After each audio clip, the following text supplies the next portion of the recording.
TV of 2025. And we've just been singing the Birds of a Feather theme tune to each other. Which, just let me check, hasn't made my list. Mine neither.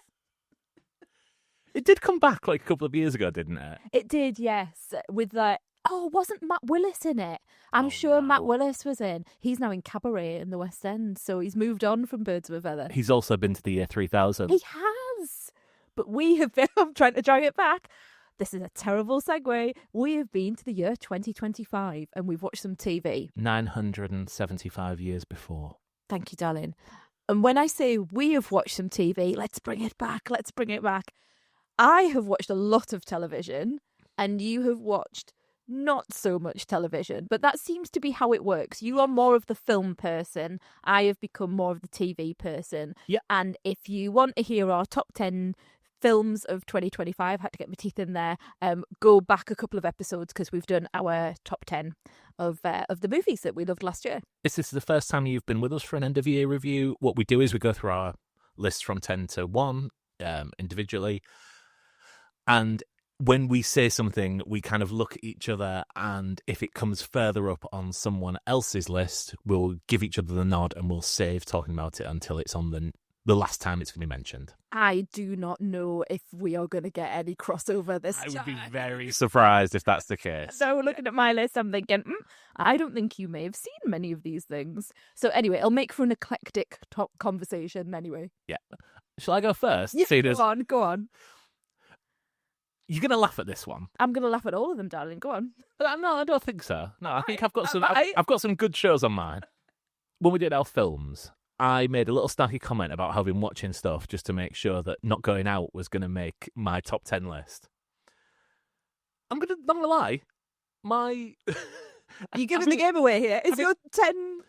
Having reviewed it up until this morning, Alien Earth was my number 10, right. which is a show that I could take or leave. Yeah, absolutely. So I thought I actually really enjoyed Not Going Out this year, and absolutely reinvented itself for the third time as a show. It's been around 20 years, still doing clever concepts. It is a BBC One Friday night sitcom, and should be taken as such. But there's a hell of a lot of comfort in this. I think Lee Mack's brilliant in it. I think Sally Bretton is equally good, if not better. If not better, yeah. And yeah, I mean, if you've never seen it, like I said, it's a BBC Friday night sitcom, but there's a lot to like there, and it's clever and it's funny. And I think if you're our age as well, if Yeah. you go all the way back to the first series, it was about a boy and a girl in a house share with this sort of cast of characters around them, including like Katie Wicks Yes. popped up at one point, didn't she, as a friend? You've had, what's his name? I did meet him once. The dad from... this is Hugh terrible. Dennis. Thank you, Hugh Dennis. I met Hugh Dennis once, and I'm trying to get to, like, is it Outnumbered? So that you can tell me it's Hugh Dennis. Yes. But yeah, I met him in an award show once. And so they're in this house share, and then later on down the line, then they get together, and then they get a house, and then they have some kids, and then now we've reached the point where the kids are suddenly, because time has moved on slightly with this series, but the kids are elsewhere. They've moved on. Maybe they've gone to university or college or something like that. So now they're alone in the house together, and so it's this passage of time, and I think we've sort of grown up with them. Yeah, we have. It's incredibly timely. I mean, they've managed to do an episode on having tickets to an Oasis concert the week that the Oasis concert. Really cleverly timed that, just because that was when the world was just getting all ramped up. I mean, Miranda used to be in this. Yeah. And it's still good. Yeah. Don't be mean to Miranda. But yeah, this is a massive comfort TV show for me. And yeah, I am not ashamed that this is on my list. Well, similarly, my number 10 probably wouldn't make any of the other, it's not going to make the Radio Times top 10. It's not going to make like the Telegraph or anything like that. And it certainly won't make like the Guardian. I'm thinking of all the lists now. Yeah. And my number 10 is Ambulance, which is a fly-on-the-wall documentary following, as the name suggests, ambulances around a particular area. It's not like you. It's not, yeah. But normally I don't put shows like this on my list because I understand that they are things that I really love. True crime. I really love document. I love 24 Hours in Police Custody. I love the one about, well, I did used to love it. The one about One Born Every Minute. I was about to say the one about midwifery. One Born Every Minute, but I can't watch it now because I've got birth trauma. So that one's out the window. I like the ones about like following the police around, like To Catch a Copper. I mean, I've got so many of them in my brain. I could just sit here for the next hour and list them, and I won't. But Ambulance is now at series 15 and it's following the Yorkshire Ambulance Service. And so when I first watched it, I liked it because things like Bridlington was coming up and Scarborough and, you know, places that you and I go to that we know from like our familial history. We've literally never been to Scarborough. If you know what I mean, you know what I mean. Anyway, Yorkshire, Yes. etc. And for me, as someone who has to use the NHS a lot, and I say has to because it does feel like that. Many a time in my life, I felt like I'm back in the system again because our son is disabled, and so we have to utilise what the NHS gives us as a system, and therefore we see the systemic problems with the NHS. We see some fabulous things with the NHS, but we also see the difficulties, the challenges, the systemic issues. Ambulance, I think, is, and we have rang ambulances before. We have had not so long ago been, you know, I've rang 999. We've had an ambulance at our door within a few minutes. We've been blue lit up to a hospital with our son. These are things that happen to us. Ambulance really shows you what is happening within the emergency services and within that area. And we hear these things because we're in that system, but to see it on screen, I think, is so powerful to show our government and to show whoever is in power and people who make decisions, this is what is happening at the coalface. This is what people who are trying to save lives are faced with. And when you've got, you know, the ambulance service putting people into corridors, elderly people who are in pain into corridors, and there's just a line of them down a corridor, and they are saying it should not be like this. I want people to see that, and I want it to be resolved and fixed and made better for those working within the system and those utilising the system as well. Okay. It's so important, I think, this show at this point in time to show what's going on. The other thing as well in this series, one of the paramedics, one of the people who work for the ambulance service, you sort of get to know them over time, and a little bit like with the Traitors, where, you know, you get to know people, but then they have a little meal at the end. They all go for a meal, and over drinks they go, what would you like to use the money for? And then you hear what has happened to them in the past, and maybe they want to use it for IVF, or they want to buy a house.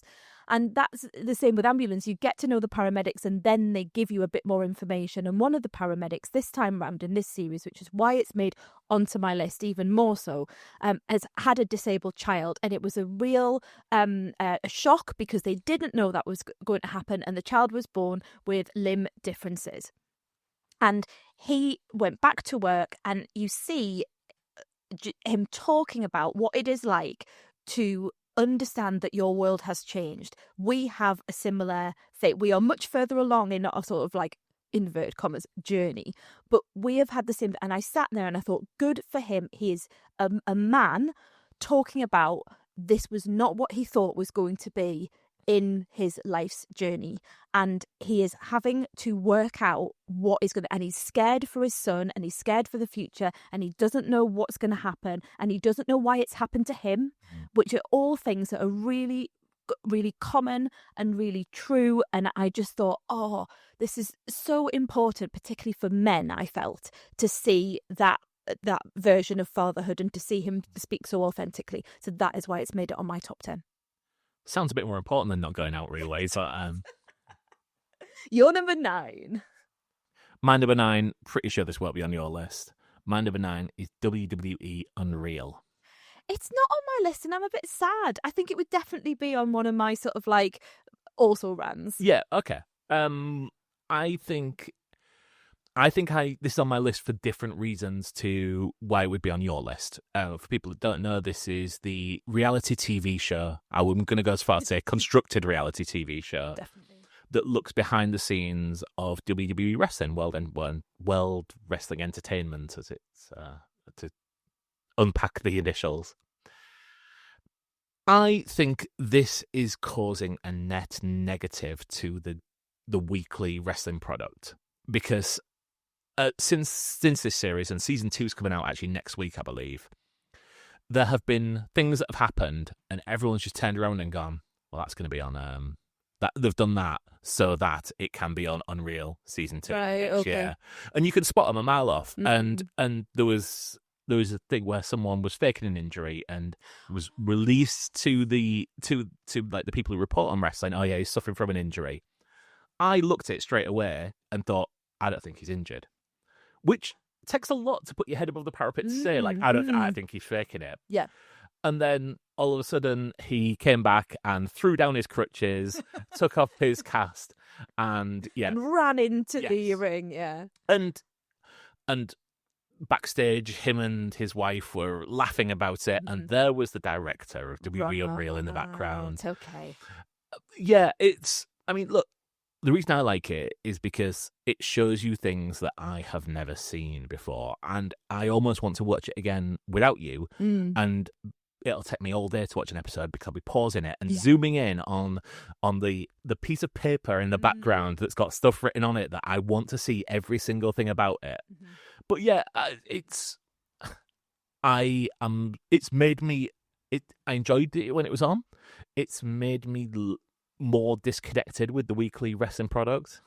It's not necessarily a bad thing, to be honest. Because you know what's going on behind the scenes, and you're also thinking this is only for the documentary. No, yes, we always know what's going on in the background, but yeah, I think it's too constructive. Yes, they're doing moments rather than actual interesting product week to week storylines. Yeah. I really liked it because it's documentary and it's wrestling, and it's something that you brought into my world that I'm really interested in the business of it. Yes. And that's what I adored about the documentary, was it was showing me as much as it was allowing me to see it, the business side of things, what happens, not behind the scenes, because again, you're right, it's constructed, but what are the decisions? How are the decisions made, and who makes them, and who's the most important behind the scenes, because they're getting the most airtime, and a lot of the people getting the most airtime aren't necessarily the wrestlers, but people who.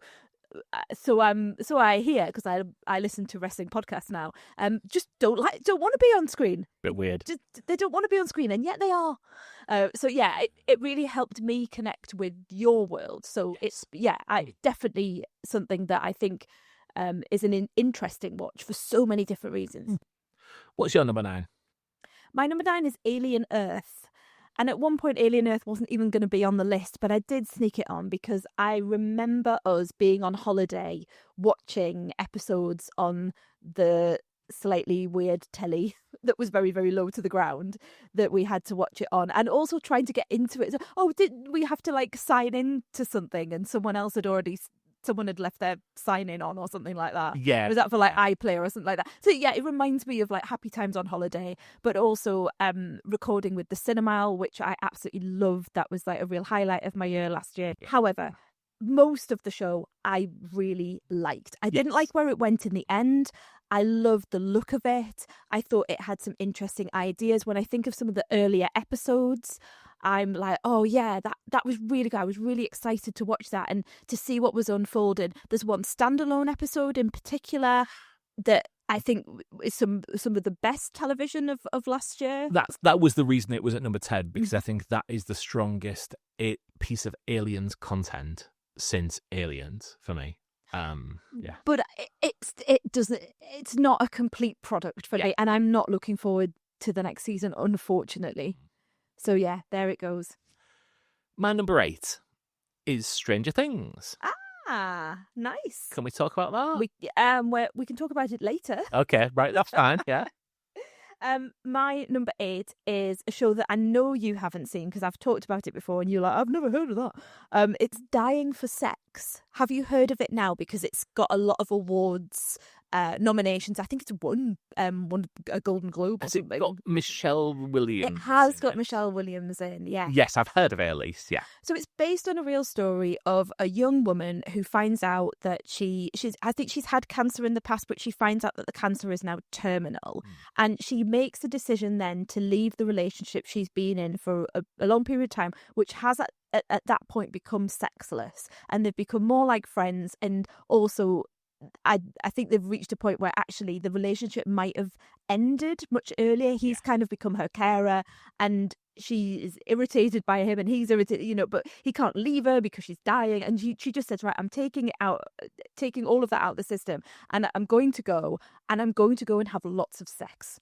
I'm going to go and experience like lots of different sexual experiences because I'm dying and I want to see what's out there. And you might think that would therefore become like a bit of a comedy. And there are comedic moments in it. There's some amazing turns from like cameos that are turning up to be her sexual partner. But there are also some much darker moments about, what happens when you're just alone in a hotel room with a load of sex toys. And actually it's not it's not fulfilling you emotionally. She's got a best friend who initially starts off being really quite irritating because I think she's an actor, but as time goes on becomes the real backbone to keeping her going, taking her to all the hospital appointments. And then it's a true story. This person is no longer alive. She did die, and the ending of this show is the best introduction I think anyone could ever have to a good death. And understanding what death is and having that understanding of what it is and having the death that you want. And it was I cried my eyes out. I also found it very meaningful as someone who has experienced a bereavement to have a person on screen explaining what the death process is and how that works biologically and what you see and what you don't see. And I found it so moving. You just think, oh, I wish I'd known that at the time. Yeah. That would have really helped. It's a funny, it's heartfelt. There's loads of sex in it. It's interesting from that point of view of like, oh, well, this is what this is, and this is what this is, and you might really be into that, and you might really be, it's actually very educational. But I was about to say at the heart of it, but at the core is heart. It's friendship, it's love, and it's having a good death. It's an amazing show. My number 7. Don't think it'll be on your list. Race Across the World. No, not on my list. Okay. Not on my list this year. It usually is. Yeah, I think this is the best cast that they've had. And all I can say is there are people who I really took a dislike to when they first started on this show. And by the end, I was like, I'm more than happy if they win the money. People that don't know this is, I think people know this now. I think it's become part of the world. But you have pairs of people who are dropped off in a position. They need to get to a different part of the world, going through various different checkpoints. So each time they are said, where you need to end up, but you say the next checkpoint is this city, and it's across the country. You have to find a way to get there. You've already got a map. You only got a map. Losing the map. They're always losing the map. And never the person to go and buy what. Yeah, you get that of a phone, and all you have on you is the money that it would be for the airfare between the start and end point. So you have the choice of, do I get the quickest transport, which is probably most expensive, or do I save some money and go through the back roads and hitch a lift with people? Or it's really exciting. It's appointment TV for us, I think. So this is season 4, I think. And I'll be watching it again next year, I suspect. It's great casting. Race Across the World. It just didn't stay in my mind this year, I don't think. And I can now in my brain, I'm thinking, oh, there were the brothers, there were the, Yeah. all of that. But it just didn't stay with me. I wonder whether as the series go on, it's kind of just sort of Yes. not diminishing, But but yeah, the memory yeah. diminishes a little bit more. Yeah. The next one I definitely think you don't know, but it's Department Q, which was a Netflix crime thriller. I've heard of it. Yeah. It's on Avenue Q, isn't it? With the puppets and yeah. Yeah, it's a funny title, but it's based on a book called Department Q, so I think they've just stuck with it. And what? Bet it took them a long time to think of that name then. Stop it! It's Matthew Good. Do you remember Matthew Good? He normally plays quite posh people. Good. Yeah. Yes, Watchmen. Oh, he's so good in that. Anyway, he's and you're gonna really rise at this, but he's a grizzly detective. But he's an interesting grizzly detective. He shares his home in Scotland with a young, like a teenage son, and also like a lodger. There's clearly lots of stuff that's been going on in the past. Him and the son are really, really not getting on, and something terrible has happened to him, which also sort of frames why he might be troublesome. And also in the police station, and it's a weird police station, the setting of this is really interesting. When I first watched it, I thought it might be futuristic, that retro futuristic look of the show, and also very sort of like Scandi as well, so I don't know whether they're buying into that. But anyway, at the police station just looks very strange in terms of the architecture. But when he goes to the station, they don't really want him there, and so he's sent to they create this new department, which is essentially these cold cases. Running alongside this is another story of a woman who is missing, and the two storylines collide. It took me a while to get into it because the characters to begin with were so unlikable, but I hear that a lot in the world of fiction and writing, and I often really go, oh, come on, not everyone can be like sunshine and light all the time and likable. So I wanted to sort of fight against what I sort of call out in other people, and I'm so glad I did, because once this gets going, it is some of the greatest storylines I see. And you think, I wish I had written this, because there is a plot point to this and various twists in the show that you are on the edge of your seat, and there is a particular framework in this. And I'm being really, really careful. A particular framework. Once you see it, you go, oh, you feel it in your heart. You feel it like in your body, that what someone is going through. It is amazing. I think it's going to be coming back as the show progresses as well. You get to know the characters more. There's someone who comes into the team who is really, really has a really interesting background from Syria, and I think we're going to develop those characters more as we go through. But for me, it was the plotting. Plotting was just divine. And it's one of those ones where you just keep pressing go. You just keep, right, next episode, I have to know what happens. Okay, my number 6 is a bit of a cheat, because it is a combination of two shows. Right. It is a combination of The Traitors and The Celebrity Traitors. Oh, okay, right, fair enough. I mean, I suspect this, what I've made, it's not the sort of thing that would make your list, I suspect. Well, if I say it, The Celebrity Traitors is further up. Okay, right. So, we'll talk about it both together then. Yeah, okay, fine. Yeah. Fair enough. So my number 6 is Paradise, which I think I've been begging you to watch. Did you watch the first? You watched the first episode, didn't you? Is this right? Yeah, it's really difficult sometimes to talk about these shows. Is this the one with James Marsden, or is this the one with Robert De Niro? This is the one with James Marsden. Yes. The one with Robert De Niro was Zero Day, which was terrible. They came out around about the same time, and I was so excited about the one with Robert De Niro, but it just ended up being awful. I think I went away for a weekend and took them both on my tablet to watch. So yeah. I'm going to be really, really careful with this one. So I've gone on Wikipedia to explain what it is. And it says here, Paradise is a political thriller television series starring Sterling K. Brown, James Marsden, and Juliet Nicholson. I'm just trying to read out. Oh, it has received generally positive reviews from critics and praise for its premise.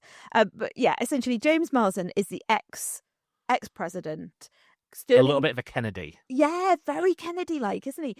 Sterling K. Brown is this security detail, and this is not a spoiler because this happens right at the beginning. James Marsden is shot, and Sterling K. Brown then has to work out what has happened to the ex-president. He is responsible for him at the time. Yeah, and everyone's like looking at him and looking at his team. But there is so much more to this than meets the eye, and I think that was the reason I said to you, it was the end of episode 1, I said to you, you need to watch this so I can talk to you about what has happened in this show. Is it coming back for a second series? It is. It's about to come back. I might catch up on this then quite imminently. You totally should. It's just one thing that I just never got round to watching the rest of it, and I really enjoyed the first episode. This is... You feel like, is this prestige TV? It is not prestige TV. And, we were in the car today and we were talking about Better Call Saul and Breaking Bad and all of those sorts of shows. It is not that, and Leftovers we were talking about, weren't we? It is not that sort of show. It has so much more cheese to it. It's so... It's got a sort of... It's almost an ITV quality to it, but shoved loads of money at it. I think it's a better concept than anything that you'd see on ITV. Okay, fair enough. I take the point. It's just, it's very like no one is doing things that a normal person would do. Yeah. Is what I'm saying. Okay, yeah. No one's reacting the way that a normal person would react, and obviously major things have happened that we're not going to talk about that mean that it takes your brain to a different place. It's just so much good fun, but also it makes you think, what would you do if this happened? And where is it going? And what is happening? And there really is a call for a season 2 with it. They left it with loads of unanswered questions, so we definitely want to get into it. I really, really love it. You know what it does remind me of, honey? I think you're totally right with the ITV thing, by the way. I retract it. It reminds me of those 90s films like Independence Day and those sorts of things. Big blockbuster 90s films is what it reminds me of.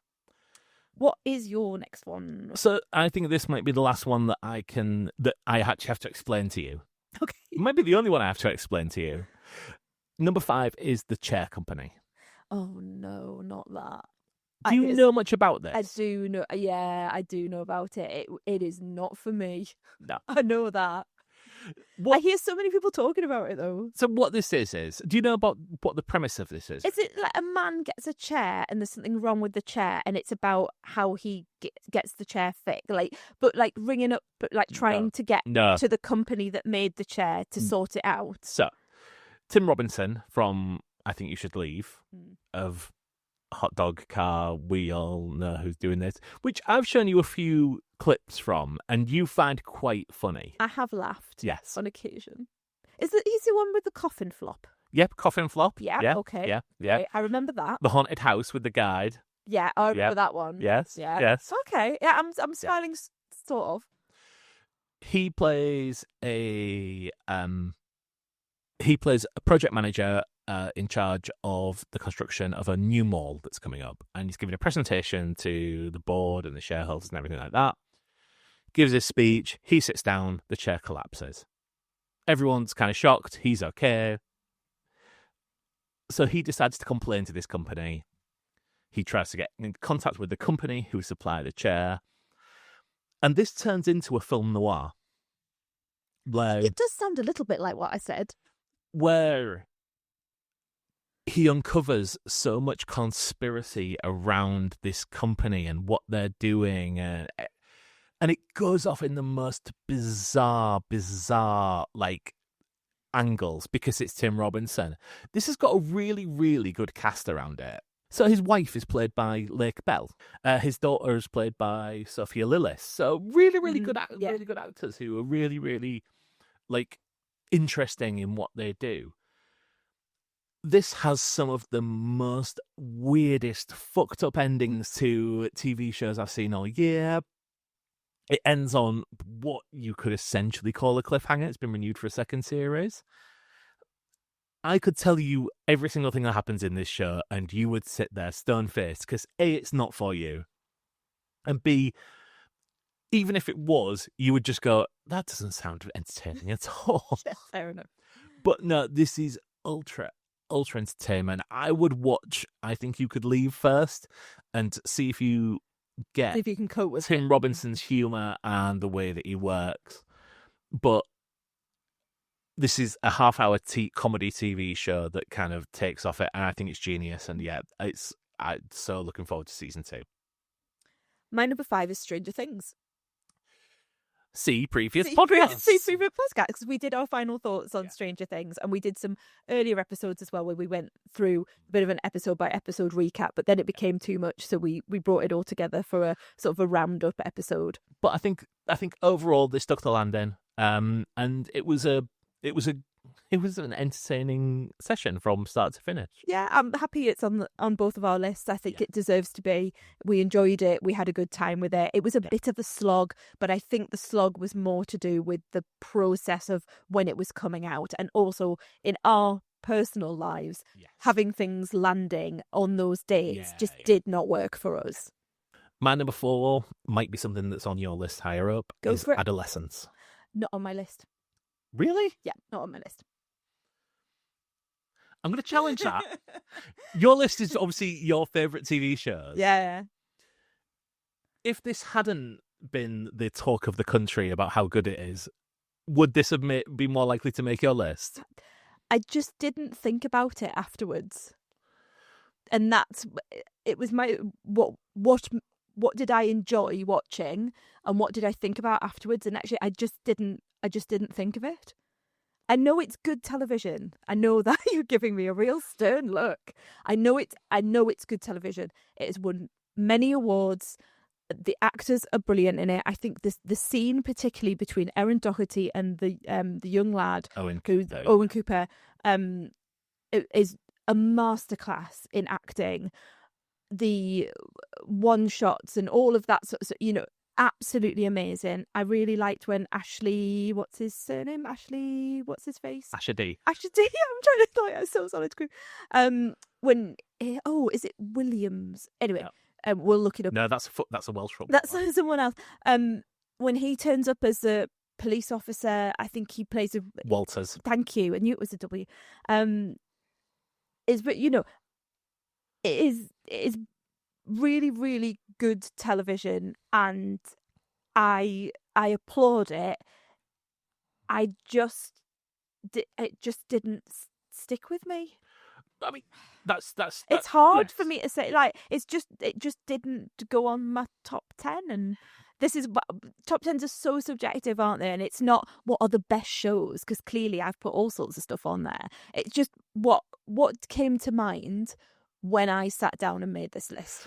Well, I mean, so the thing for me is this came out while I was out of the country, and it's like when you're on holiday and you're not necessarily checking social media and things like that. And we were kind of sat at the airport going back and sort of flicking through Facebook and stuff like that. And every single person on my timeline was on about this. And I'm like, what the hell is this show? Came back. I think you'd finished it already. Yeah. Because you were solo parenting, I think. Yeah. Plenty of time on your hands. And I just went and watched them all in like 40 hours. Mm-hmm. I think this is absolutely phenomenal filmmaking. I wonder if the discourse around it at the time, because obviously this one of those rare shows that seeps into the very soul of the UK for like where it's being talked about in Parliament, for example. And I wonder if that kind of narrative around it kind of shies it away from you. Yeah, I think it may subconsciously. I may have just gone, right, we've dealt with that. I've talked about it in my professional life as well. So maybe it's just pushed it over, not pushed it away or pushed it down the list, but it's almost put it into a different category. Plus, you're a massive hipster, and would only like things that aren't popular with other people. So that I do get that issue, like with the baby reindeer thing as well. I really struggled with that. My number 1 from last year. Yeah. Your number 4. My number 4, and might be on your list. My number 4 is The Studio. Okay, my number 3 is The Studio. So we're Oh, amazing. I'm so pleased we're on the same page with this, because I thought it might be a show that you would love, but I hated, if I was being really honest. Yes. Yeah. Because it is, they're short episodes. It's almost like fly on the wall documentary style filmmaking. Again, the one shots are there as well, about a studio production company, like one of the big studios, and about a Hollywood producer, the head of the studio, who has to deal with all the different things that a studio has to deal with. That's a terrible way of describing it, but it's he's new in post as well. New, yeah, and he's not particularly brilliant. And there was an incredibly competent woman before him who was let go, which yes. I mean, so the episodes obviously that stay with me on this is there is an episode where where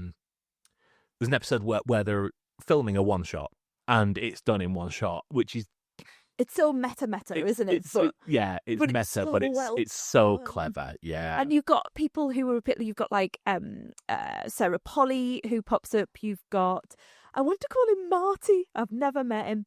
What's his name? Martin Scorsese. I think that's a spoiler. Oh, really? Okay, I won't say. Okay.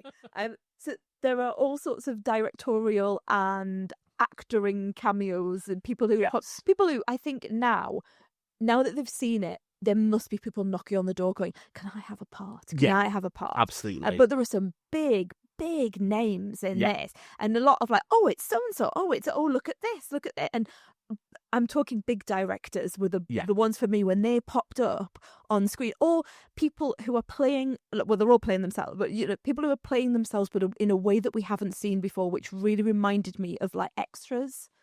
Yes, sort of that's a version the direct comparison, isn't it? Of their personality, but it feels quite old school. It feels quite Hollywood. It's moving quickly. The music's like dum dum dum dum. There's a lot of double bass going on, and I've just loved it. I absolutely loved it, and I kept saying to you, didn't I, all the time, like, have you what? You must watch it. You must watch it. So I'm so glad that we enjoyed it, and from listening to loads of other podcasts that deal with TV and film as well.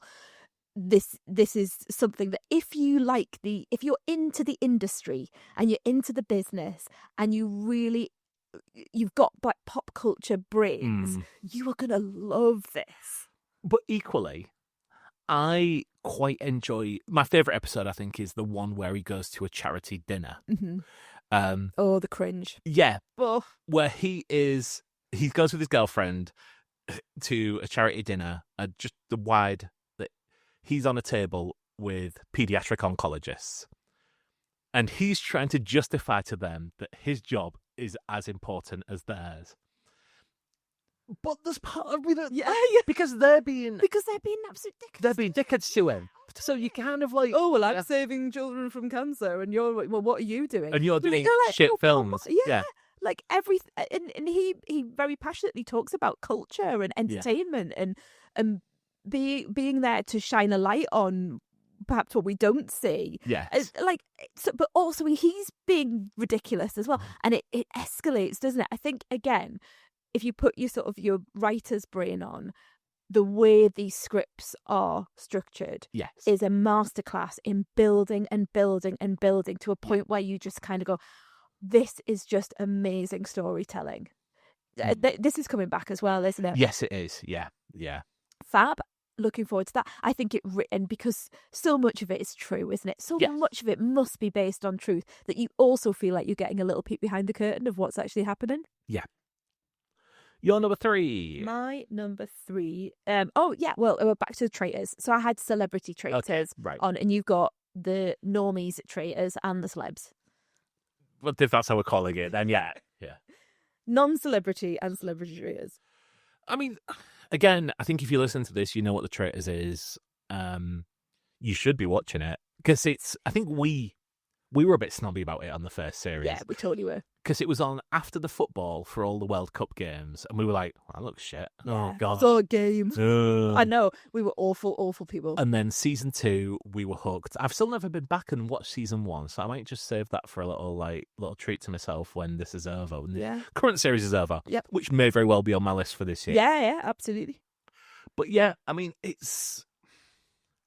I think the challenge with the normies is that there was a plot element that was brought in at the end of the game that could have been really insightful, but kind of ruined the game for a certain player. And the person used it in good faith, and it all went wrong for them. It didn't quite work out. And it was a late addition, wasn't it, as well, to to what was happening. But yeah, But the celebrity version, which is Yes. why that's made it onto my list, the celebrity version, I wasn't keen on. I really was thinking, this is just going to spoil it, because I didn't like Celebrity Race Across the World. yes, But it's all in the casting. yeah, It's all in the casting. The cast they got this time round was just amazing, and there will be more celebrity traitors coming through.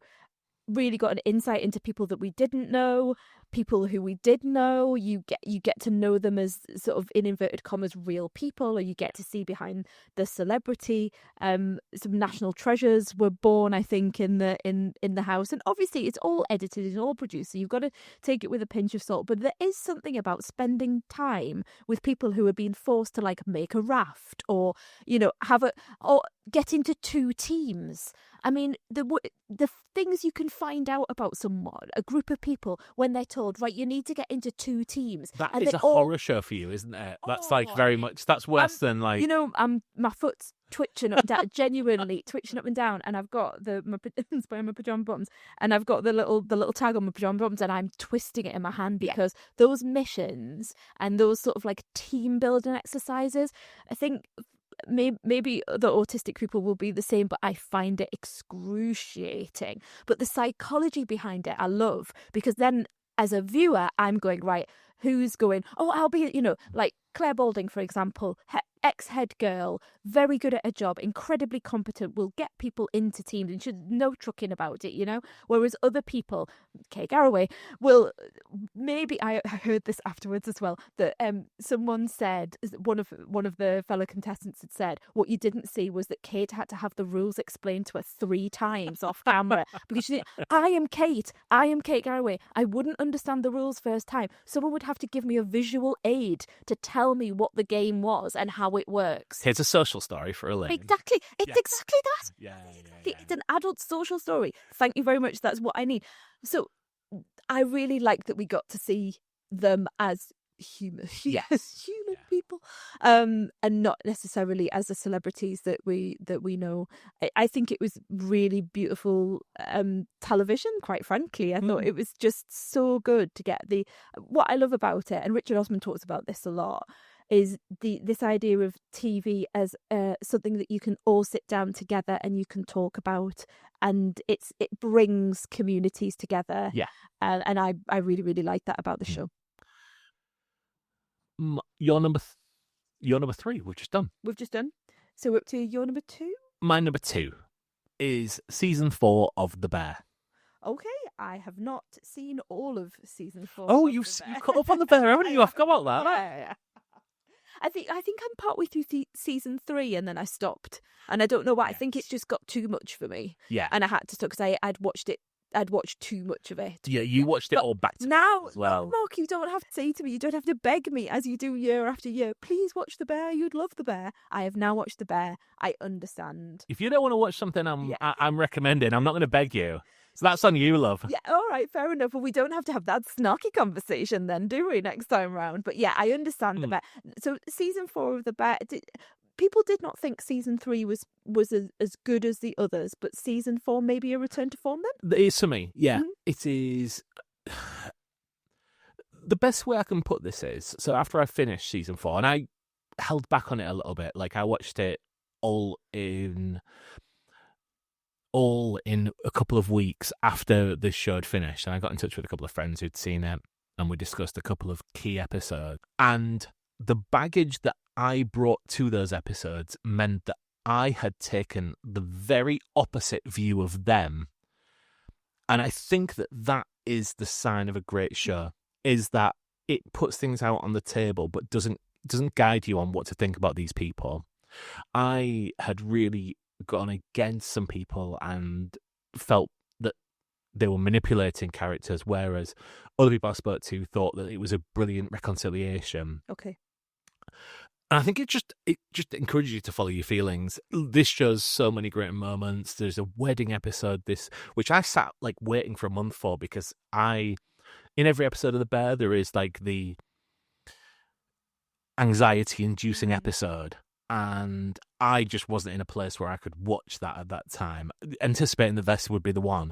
It is such a joyous episode, that wedding episode. It's not that, actual anxiety one. Yeah. Comes a couple of episodes later, but not to the same extent as it has in previous seasons.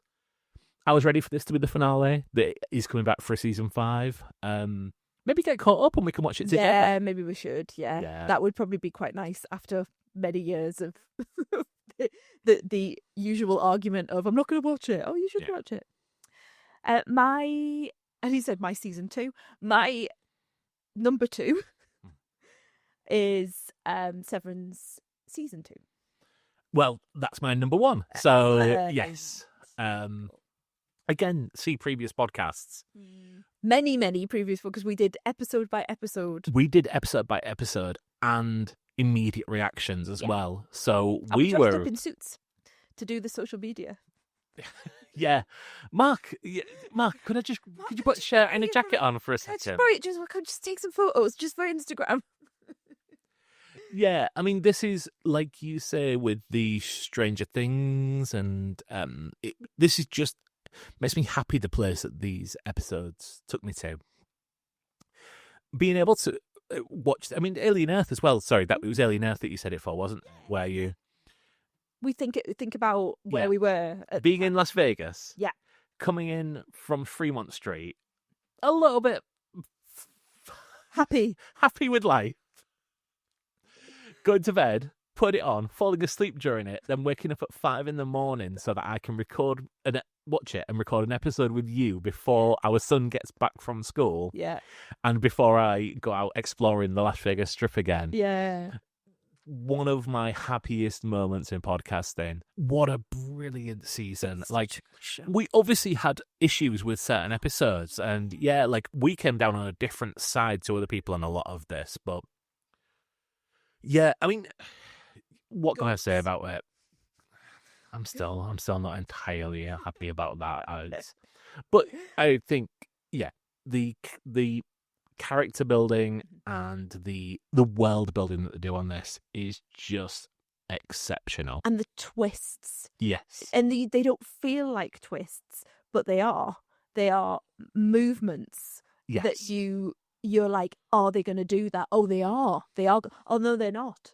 And what is that? And unpacking the intricate storytelling, which, as you say, from time to time, it was a little bit like, oh, I'm not quite sure where we're going with this. And that doesn't quite work for me. But overall, I mean, you're always going to get that with the show, aren't you? Overall, I think this was just phenomenal. You know, it just carried on from season 1. Absolutely phenomenal. So your number 1? My number 1 is Task, which you have not watched. Master? So Task it's a crime thriller involving your favourite and mine, known in this house as the Gruffalo. No. It's Mark Ruffalo. No, your favourite. I could take or leave him. Don't you like him as the Hulk? I like him as the Hulk. I think you like him for very different reasons. I like him for very different reasons. I thought he's such a good actor, though. And the schlubbier the better for you. Oh, totally. Yeah. Proper should be like get him playing Columbo, and that'll be it. I was reminded as well the other day because a clip of Spotlight came up, and he's one of the reporters in Spotlight, and I remember that he's in David Fincher's Zodiac. Thank you. Oh, that was going to be an annoyance for me. Which again is, I think, one of the most phenomenal films. One of the darkest films as well ever made, and I just remind when I think about what he's been in, just so many things that I really, really admire as a film mainly rather than TV. So it was interesting to see him come to TV. This is the closest, and this is incredibly high praise for me. This is the closest that I have seen this, not necessarily styling, but the feel and the vibes and the atmosphere and the ambiguity of the Michael Mann 1995 film Heat, which is my favourite film of all time, round and about Mary Poppins.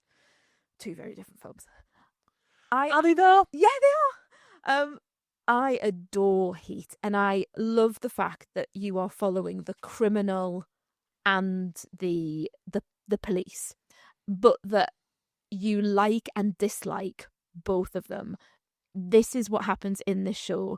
Mark Ruffalo and team are trying to find some criminals. We are also following the criminals, and we get to know them in such intimate detail that we are confused. We are very confused about people who are meant to be the goodies and people who are meant to be the baddies, and how complex they are, and how their family lives intermingle. That you want them to get away with it, but you know that they shouldn't. You want the police to catch them because they're doing it. You don't. The complications in their family lives as well ring so true to me as well. It's not just, oh, he doesn't see his wife very often because he's always at the police station trying to catch criminals. It's not that. It's so much more complicated than that. There are adoption storylines. There are injuries. There are deaths. There are. No one is. You're not watching the show thinking, oh well, they're not going to die. That's not going to happen. These things can and will happen, and there is also a philosophical line through it, because Mark Ruffalo's character is a former priest. So you have this idea of what happens when you're a former priest and maybe you're having a bit too much to drink on a night time, and you think your daughter isn't noticing, but she is noticing. There's so much of that going through. And what happens if you have lost your faith, or you're trying to find forgiveness? And there are so many different themes running through this show. Now, I found it really, really difficult to begin with. So I think if you are someone who I don't find violence difficult, but I do find violence involving vulnerable people to be a difficulty now in this stage of my life. And there was one point involving a child, and I have to say nothing bad happens to the child, but there is you said it to me yesterday when we were talking about something else. What's it like? Peril. Yes. There's potential peril there. I automatically go, oh, is this for me? And I did leave it alone for a little bit, but I heard so many people talking about it with such positivity. I thought, I'm just going to give it a go. Once I went back into it, I then absolutely mainlined it until I got to a point where the latest episode hadn't been uploaded. Nothing annoys you more. Nothing annoys me more. I'm waiting at the moment for the next episode of Hijack season 2 to come on Apple, and it's driving me mad that it won't be released until Wednesday. But anyway, and I waited, and I cried. Honestly, I cried, and it stayed with me. And it's a beautiful piece of television from start to finish, beating for me Severance, which took a lot. I don't think there needs to be another series, and I know they're coming back for one, and I am disappointed in that, because it felt like things had been resolved. Yeah. But I understand why they want to bring it back, because it's just amazing television. You like Mark Ruffalo? Yes. You like Heat? Yes. Have I got a film that's coming out soon for you? Right. Go on, tell me, what is it? So there's a film called Crime 101 that's coming out. It just sounds like they've made it for me. This might be something that's for off the podcast. Okay. Well, yeah, when I went down to Empire the Empire Live podcast last week, they had an interview with Bart Layton, who's the director, and he is looking to invoke things like Heat that's shot on location. It's been shot on location in Los Angeles. It's a crime drama. It is career criminals against detectives. Yes. Mark Ruffalo is the detective. So it's Thor versus Hulk, basically, because it's Chris Hemsworth as the criminal, and Mark Ruffalo is the detective. Barry Keoghan's in it. Halle Berry's in it. Oh, it really reminds me of, like, when in Heat, Val Kilmer's in it, and you think, oh, Barry Keoghan, yeah, okay, yeah.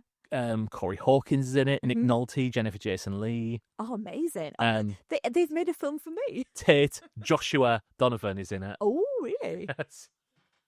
I think only you in the world will understand that. Yeah, totally. But yeah, well, mentioning that. Yeah, probably one for off the podcast. But yeah, maybe that'll be number one in films next year, 2026. I don't know why I had to feel I said it like it's not that. really hard It's to been a long night. That was really fun. I enjoyed that. Thank you, darling. It was interesting to hear your list, and so I was so convinced that we were just going to be completely off and not have anything that was crossed They watch over. TV together, you know. I know that, but I think I watch so many other random stuff, and you often watch like the really good prestige TV. See earlier conversation about The Bear, that I will then go, no, I'm not watching that. I'm going to watch Ambulance instead. Worth mentioning that we haven't seen Pluribus yet. Yeah, We are currently 2 episodes in on this. Yeah.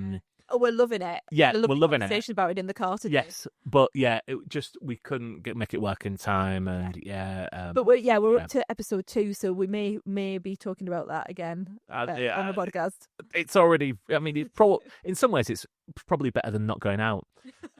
Yeah, maybe. Yes. Well, there we go. Are you going to finish or am I? Oh yeah, I was going to say we'll see you next time. We'll see you next time. Bye.